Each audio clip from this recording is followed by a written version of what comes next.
От. І я здала, що таке влог-блог знімати себе на камеру. Побачимо, що з того вийде. Це називається 9 вечора.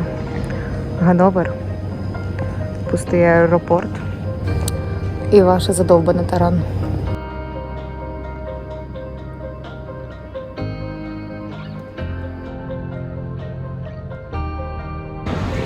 Я все-таки увірвала цей щасливий квиточок.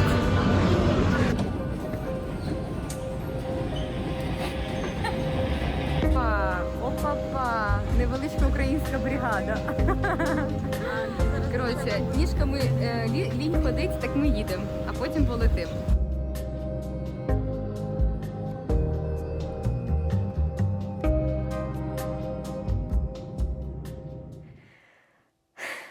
Якщо чесно, я вже взагалі забула, як це правильно робиться, і зараз трішки хвилююсь, але якось трішечки на такому, вже, знаєте, внутрішньому спокої, тому що це вже не перший дубль. А по-друге, це те, що я відчуваю, що от зараз я це роблю, і моїй душі спокійніше, і з'являється якесь натхнення на нові кроки і дії, але давайте перед тим взагалі розберемося, чого я спілкуюся з вами тут, хто я така і що буде далі. Сьогодні 14 лютого, День закоханих. От. І я вже зі зібратим чемоданом в пустій кімнаті. Мені дуже непонятне состояние. Тому що я вже раз переїхала, це було сложно. Тепер мені знову дуже складно їхати. Тому що тут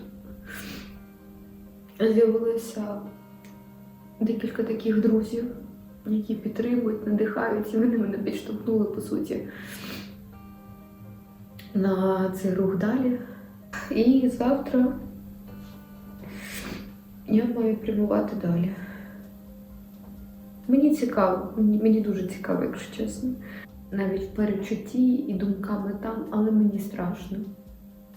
Оце знову все спочатку. Бо це трішки по-інакшому. Бо є страх, що ти не витягнеш той рівень.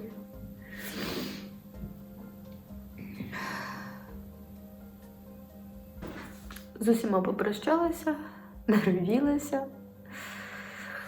Лягаю спати. Моя остання ніч в Празі. Ну, поки що остання. Прямуємо далі. Таке воно життя. Цікавіше за кіно. Якщо чесно, я дуже довго думала, з чого розпочати взагалі, і що мені хочеться вам розповісти, а розповісти мені хочеться дійсно багато. Тому що мені здається, що історія будь-якої людини – це взагалі унікальний контент. Це її досвід, це її якась історія проходження певних перепон, це історія усвідомлення себе у цьому світі, тому що за цей рік переусвідомлень вийшло вдосталь. Відчуття себе і втрати себе вийшло також вдосталь. І зараз я про це все кажу, і моїм тілом бігають бігемотики, тому що я розумію, про що я кажу. Тож запрошую вас на свій ютуб-канал. Мене звати Ангеліна Таран, і я розпочинаю своє нове життя. Дивіться, що це? Це скарб. Це я замаскувалася від морозу. Сподіваюсь, він не повітрить мене як теплий об'єкт. Фуй, не захочу защіпати, вже тяжко дихати. Ну от, якби тик-тик-тик. Всі бачі погоду, да? І саме тому я вирішила цим ділитися тут, на Ютубі, у форматі реаліті, влогу. Я не знаю, що це буде за формат, але я впевнена, що мені буде що вам розповісти і чим поділитися. Ну, а перед тим, як я вам розкажу, як я опинилася в Канаді, що планую робити далі, і взагалі, які в мене зараз відчуття і думки, я хочу вас трішечки познайомити зі своїм минулим, щоб ви краще зрозуміли мій стан зараз і формат, який я вам пропоную. До повномасштабної війни, розпочатої нашим сусідом на території вільної незалежної України, я була телеведучою ранкового шоу, а також студенткою 4-го курсу Карпенка Карого за спеціальністю диктор-ведуча програм телебачення.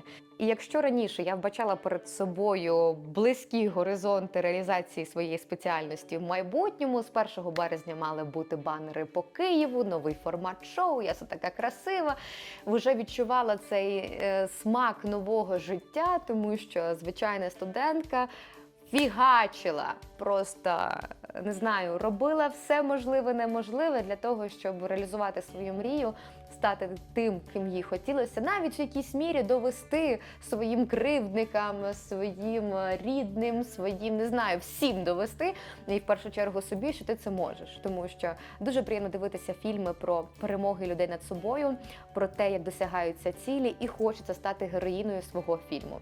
Ось. І я якби завжди все фільмувала і вирішила зафільмувати новий етап свого життя. 24 лютого я максимально розгублена. Я максимально спустошена. Я у розпачі і образі на життя. Вперше в своєму житті я не розуміла, навіщо жити далі. Отак глобально. Не пафосно, не як в кіно чи книжках. Отак, по-життєвому. Єдине, про що я думала – вижити. Єдине, про що я думала – а навіщо було це все? І чи буде майбутнє? Тому що раніше ти бачиш перед собою яскраву картинку майбутнього і впевнено йдеш до неї, розраховуючи своїм вільним часом, своїми якимось хочу, бажаннями, ти просто вкладаєш весь свій ресурс досягнення мрії. Але потім приходить щось, це навіть не знаю, як назвати, це щось, це не люди. І вони просто забирають все твоє життя у тебе. Вони розпоряджаються тепер, яким буде в тебе майбутнє. Що, як всі молоді люди, я мріяла накопити кошти на автівку, накопити кошти на квартиру, через якийсь час там мати своє ж таке красиве, успішне життя, на яке я, в принципі, розраховую і маю право. І хтось вирішив за мене, що ні. І твої кошти, всі твої цілі і плани, вони ніщо. І з такою думкою я прожила 2 місяці, а потім повернулася в Київ, намагалася себе знайти. Я подавалася на спеціаліста з маркетингу, і на СММщика, і на контент-мейкера. І, звісно, мені хотілося знайти себе знову в своїй спеціальності. Я так довго цього прагнула і так тяжко до цього йшла. Звісно, у кожного зараз своя історія, а я розповідаю вам свою.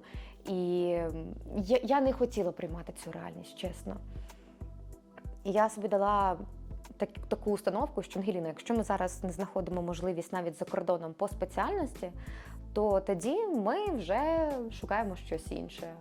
Ну, можливо, якийсь адміністратор, асистент, можливо, офіціантка. Це та спеціальність, де ти будеш знову говорити, спілкуватися з людьми, в принципі, те, що ти любиш, але без камери. Мені вдалося увірвати джекпот, і я знайшла теоретичну роботу в Празі на радіо. Мені сказали, приїдьте, і тут по місту розберемося, там, коли приїдете, можливо, у нас буде якраз для вас вільне місце. Через тиждень я вже в Чехії, я вже в Празі, і я вже маю роботу. Я розпочала з новин те, що я дуже сильно не люблю, бо мені все моє університетське життя казав викладач.